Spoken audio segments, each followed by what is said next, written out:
we had a position where otherwise we would have been like Africa, 40, 30 odd countries. We are losing this advantage, and if we continue to do this politics for more time, and the way regional aspirations are setting the national agenda, and I can tell you, if this goes on for a while, this country could break, and it sounds too big and too ambitious, too much. But the fact remains that this country has already gone to a system of referendum. If you look in Tamil Nadu, there is a referendum between Jayalalitha and Karunanidhi. If you go in Uttar Pradesh, there is a referendum between Mulayam Singh Yadav and Mayawati. If you go to Bihar, it's a referendum between Nitish Kumar and Lalu Yadav. If you go, the country, because of that, is in Gujarat also, it's Narendra Modi on one side and the whole Congress. It's becoming a referendum.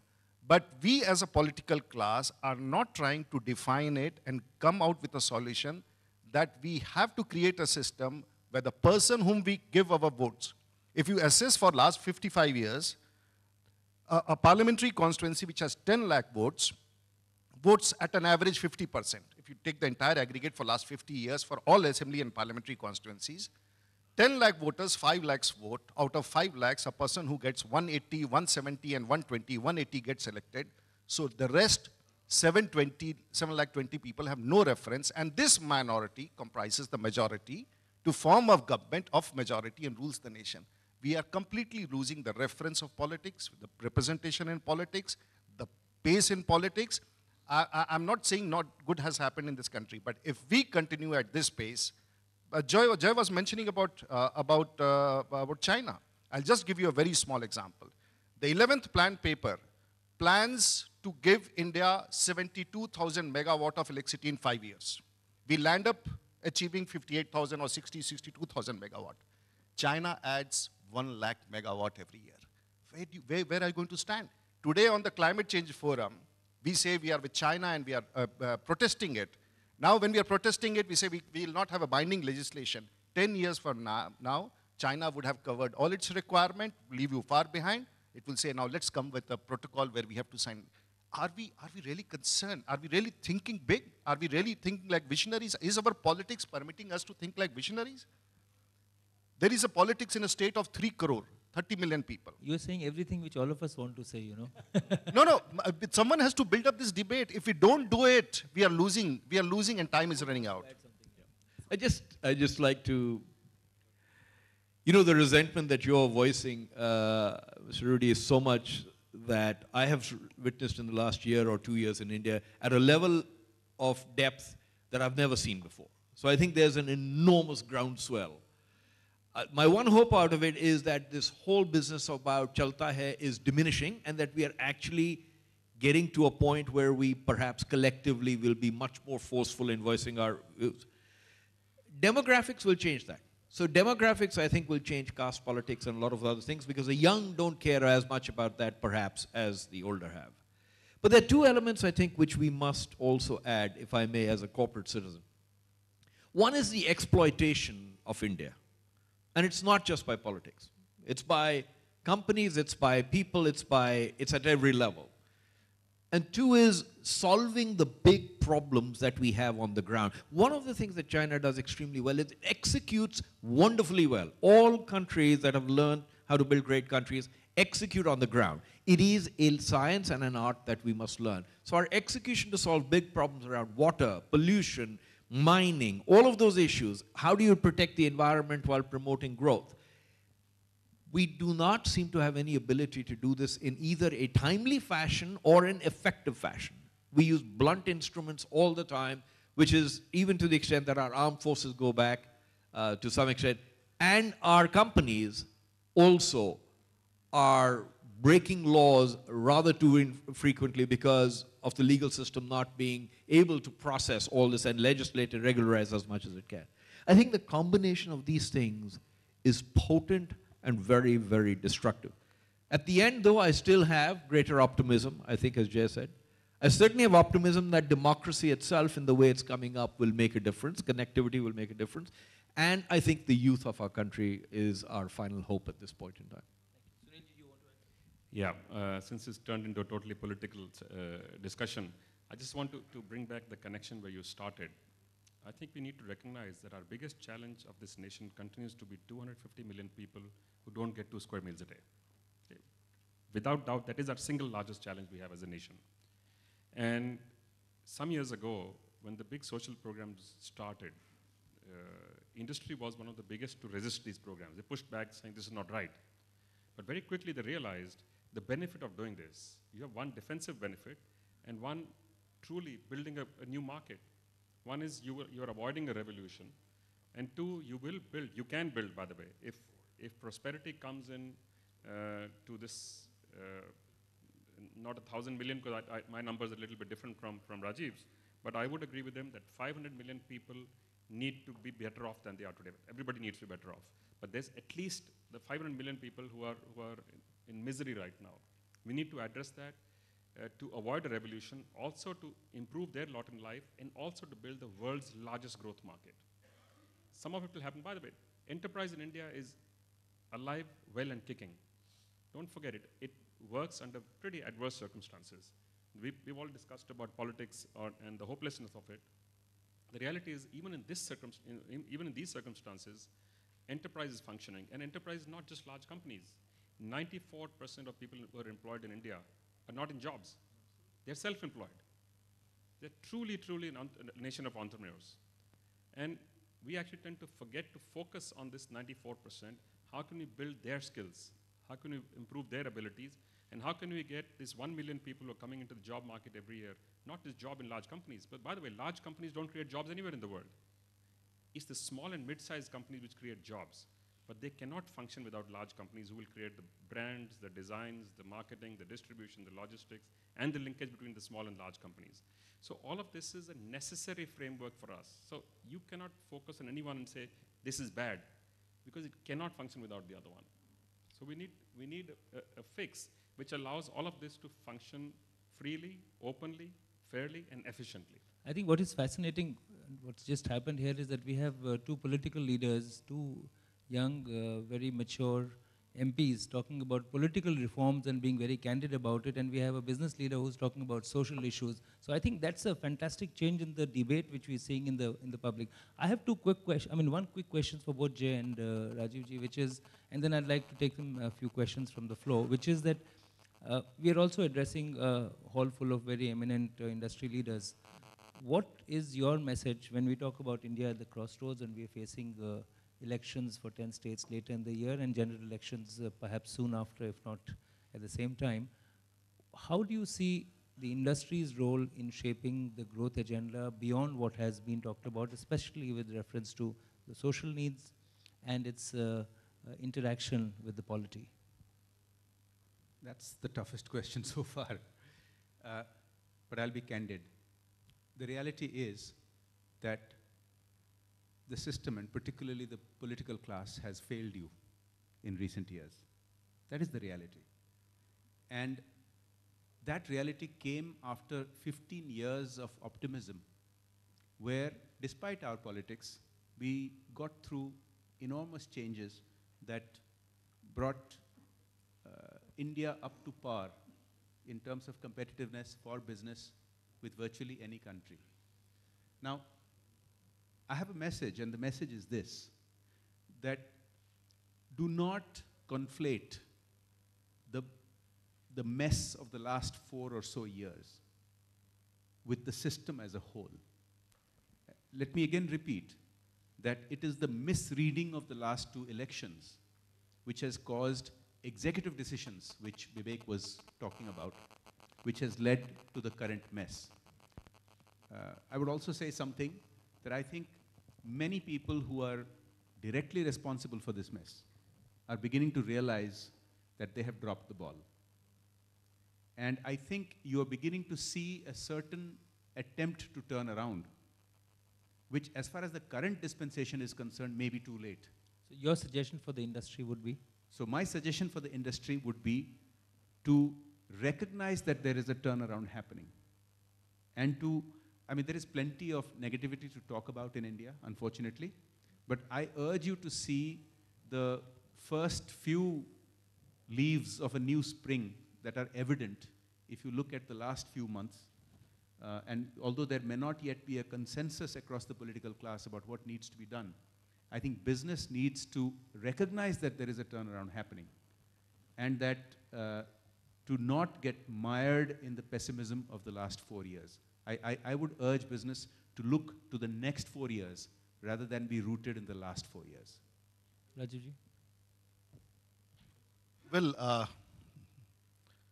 the corporate or the people who in business or big enterprises, I don't find any reason to look anything beyond them. Their job is to create wealth, and our job as legislators is to tax them. So whenever we want to do that, we do that. And they have no, they can just come in conferences, take us to here, hold a FICCI or a other conference, say that this is good on that. But we do exactly as what we do, and some of the bureaucrats tell us what best to do. Because they in the political system, the bureaucrats, the Westminster parliamentary form of government, the bureaucrats play over. So I would not look at you. The problem is not you. You will still create wealth despite all limitations. You will still do whatever you can do. The point is that people who tax you, are they responsible enough to establish a delivery mechanism which we are addressing? You talked about he talked about poverty. There are different figures about it. I will not get into that. But are we aware that out of 650 districts in the country today, there are almost 200 and 250 districts which has become inaccessible to us? None of you can plan a visit there. Even none of, we are not 250 districts.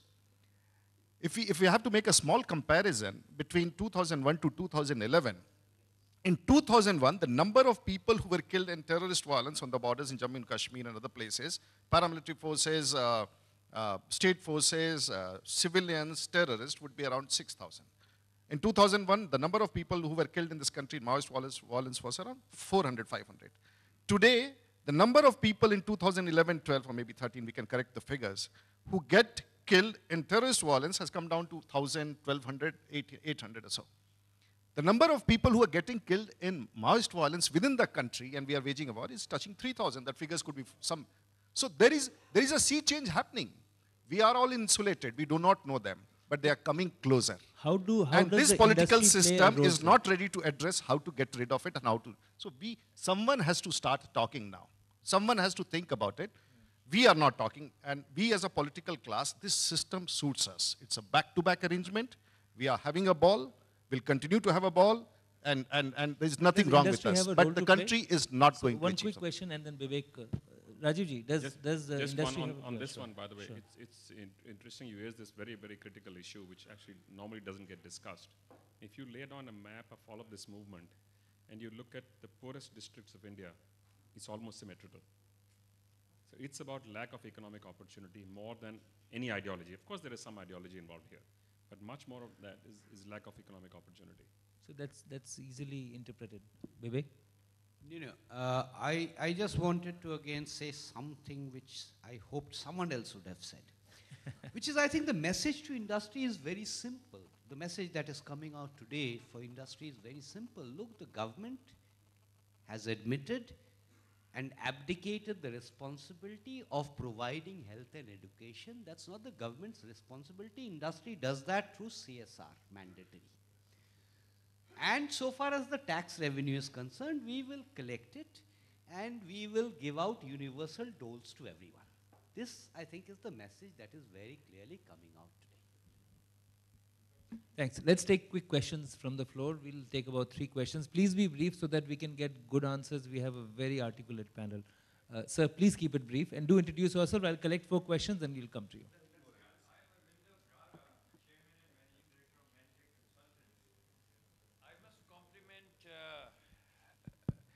Rajiv, Pratap, Rudy for his very, very frank comments, which is very heartening.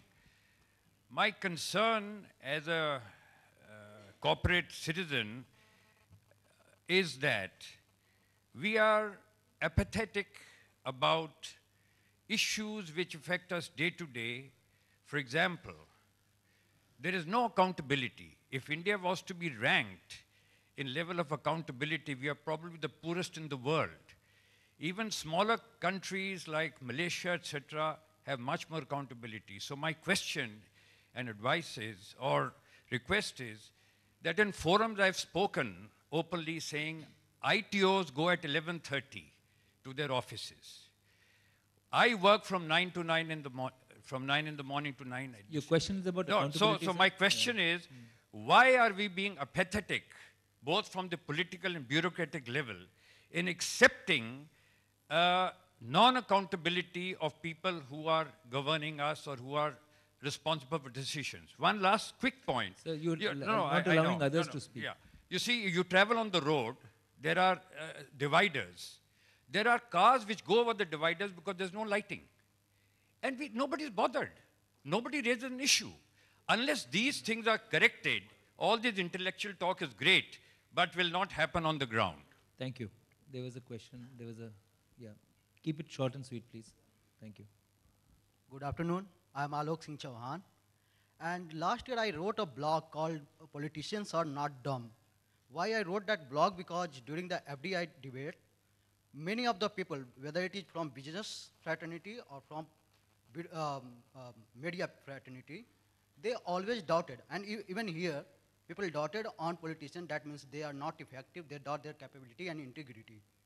So what I say, see, politicians are not people. We need a quick question, yeah, please. They are representing people of us. It means they are representing a crowd that is also a wisdom of crowd. So if someone will doubt the wisdom of the crowd, that is not good. So if someone thinks that means, okay, a business people is... Sorry, your question is not clear. Please be pointed. You're so what I others. say, don't doubt a politician because politicians are the people. Okay. And believe in the people. And I will request the Mr. Rudy also, don't doubt on his capability. They have the capability to take to India to a better level. Thank you. We'll go to the back, sir, and then one here, then we'll come back. Right. Quickly, please keep it short. Can you just speak without the mic, sir, if you don't mind? Yeah, okay. I'd like my voice to be heard, Pranjal. Thank you. Thank you, Mr. Sharma. Very direct question. We say everything is collapsing and all that. Who is stopping people to correct it?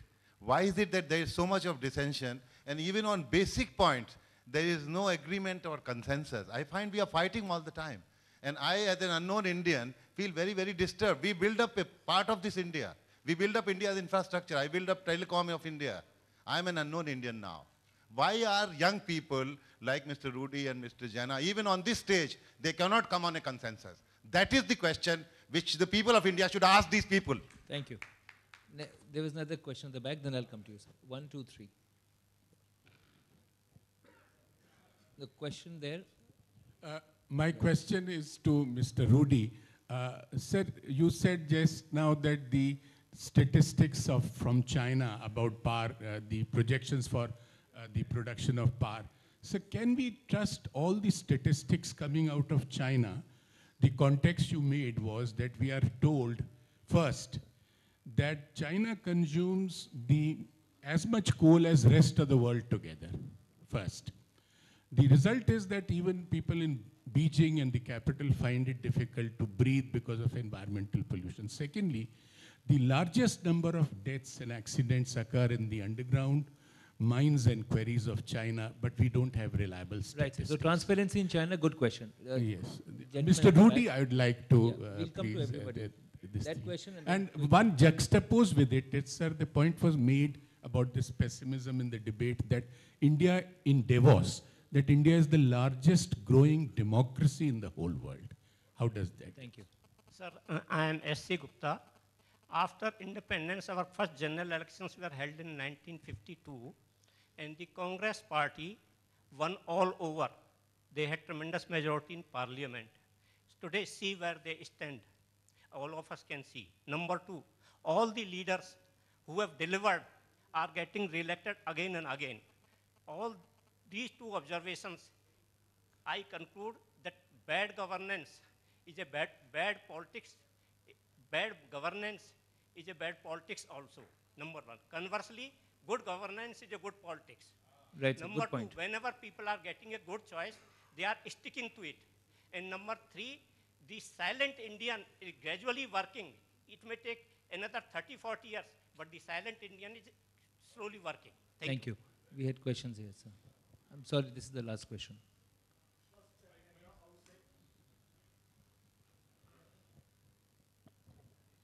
am Dhyan. At the outset, I salute all of you who are on the podium, and as well as those who have listened this whole debate wonderfully well, amazing. Let me congratulate all of you. Thank you. But तब होता है भूकंप, श्रृंग हिल उठते हैं, ज्वालामुखियों के वक्त फूट पड़ते हैं, पौराणिक कहते हैं दुर्गा मचल रही है, आगंतुक कहते हैं दुनिया बदल रही है, यह सब सांसों के सम्मिलित स्वरों की बोली, कुछ लगती नई नई अनमोली, पहचान जान में समय लगा करता है, पग पग नूतन इतिहास जगा करता है. Yes, Mr. Panda, you have expressed wonderfully well. I salute you. Bijli, pani और सड़क. But one thing you have missed, that is housing, mass housing, mass housing. Right, sir. Thank you. Mass Thank you for housing. your eloquence And as well. Mr. Yeah. Rudy, yes, the man, a dynamic and dynamite. And He's we going to want- explode now. We want that all the people who are present over here, we should collectively do, because we have got the fire in our belly. And let us find out, because solutions are not far away. Thank you, Solutions thank are you. within our pocket. Try to find it out. But I advise if you find anybody who's dynamite with fire in the belly, stay away from them. We'll just take quick reactions from all of you from the panel, and then we'll wrap up. Bibek, let's begin with you. Pass. I had no questions. No, answers. Responses to all the questions No, which no, were but raised, there if were you no could. questions. Well, unless you expect me to answer about China. Well, China, look, yes, there are some problems with the figures, but even when people have attempted to correct the figures and scale them down, it's become of the order of 75% of whatever was the original figure. So even if you discount, there is quite a bit that is happening in China, regardless of the indicator. You won't be able to scale it down by more than about 20 to 25%. Thank you. Jay? I just want to point out, earlier this week, my state, Odisha, issued its economic survey. And in this year, while for the whole of India there is debate whether we will touch 5% growth rate or little less or little more, Odisha is on track to reach 9.4%. Bihar announced its economic survey, I think day before yesterday. They're on track for 11.99%. Now, the point I'm trying to make is that we are a very large and very diverse country. And this reiterates the point I made in the beginning, that there are several regions in the country where both politics and economics is working well. This is where the economy is humming along, lives are getting better, and I mean, I can go into statistics of malnutrition and education and health to back up my argument, but let's not take that much time. The real challenge is, why are we not getting this message at the national level? That's the real picture. I mean, why is it not happening at national level? What is happening in Gujarat, Bihar, Odisha, etc.? And I want to answer the first gentleman's question. Okay, why is there so much apathy? Why are we in the political class not fixing this? I'll tell you why. There's a very simple answer. It stems from what I've been saying, that there is a misreading of the political scenario today by certain people in charge who think that by universal dole, they can manage to keep on winning election after election. And let me tell you, they are headed for a very, very rude shock. As all of you are aware, universal dole alone cannot solve the problems of this country. And I think even the people responsible for that strategy today are seeing the writing on the wall. They may not be saying it in public or on TV, but I can assure you the writing is on the wall that the kind of governance we have had nationally for the last 4 or 5 years, not sustainable, and there is a rude shock awaiting many of my colleagues in the next election. And that is why I'm optimistic. Thank you. Thank you very much. I think we need to remember we inherited a political system from the British where a small minority was trying to run a country which was primarily against them. Our entire basis of law is mistrust of the common man, or whatever word was being used at the back. And we, instead of changing that basis, we've continued to refine it, actually made it more difficult. We've tinkered with the laws, and we actually made them more complex. What we need is a de novo look at the entire system. First, we need to trust our people. We are all pulling in one direction in the best interest of this nation. We need to make laws very, very simple, which the common man can read and understand. Any law today needs an expert, and most experts can't understand. You need 3 experts to come in and tell you what they're trying to say. And after making simple laws, we need to have a judicial system where the delivery of law is impartial, quick. If somebody makes a mistake, we need to help them correct it. If there's malintent, we need to crack down hard and fast, no matter whose uncle, nephew, cousin, or friend you are. And I think these two are very essential to allow individual, I talked of enterprise, it's not only companies which are enterprising. Indian individuals are outstanding minds. They're outstandingly entrepreneurial as individuals, and they've demonstrated this in country after country outside of India as well, not just in India. Today you have 20 companies in this country which are leading in their own lines of business. It doesn't, and by the way, most of it has happened in the last 15 years, when enterprise was allowed some freedom. And the same thing will happen in India. Agriculture today is the most regulated part of this economy. You have 54% of Indians who depend directly on agriculture. 68 to 72% live in the rural areas where the primary dependence on agriculture. We need to free this up. We are the second largest producer of wheat, of vegetable and fruits, largest producer of milk, but we have the lowest yields in the world. Literally the lowest yields in the world. And there's no reason why, and it's actually criminal. These laws that we have for land, for agriculture marketing, labor laws, industrial dispute acts, contracts act, these are completely against the people of this nation. And I'm not sure how we need to explain this to the lawmakers. But they seem to believe that they are protecting, the very people who are actually hurting are the ones who are supposed to be protected through these laws. So we do need to take a hard look at this, give much more freedom to your people. Thank you. Well, what Sunil is saying is something which I have been voicing in a different way. The people who make laws in this country are governed by laws because we don't trust them. For example, when he talks of refining the laws, the politicians, the MLAs, the MPs have made a law because the leadership does not trust them. And we have to be ruled, and a law has to be brought in parliament so that we do not run away from a political party. And we are governed by an anti-defection law. So initially it was 1/3 people could not run away. So 1/3 started running away, then we made it a 2/3 majority. So there are laws which are made to tame the politicians so they do not run away. And we have a whip, so these are the laws. But the fact remains, everyone talks about the Constitution. 60 years ago we got it. But are we aware that we have moved to amend the Constitution 117 times, and we have actually amended the Constitution about 95 times to make it more happening?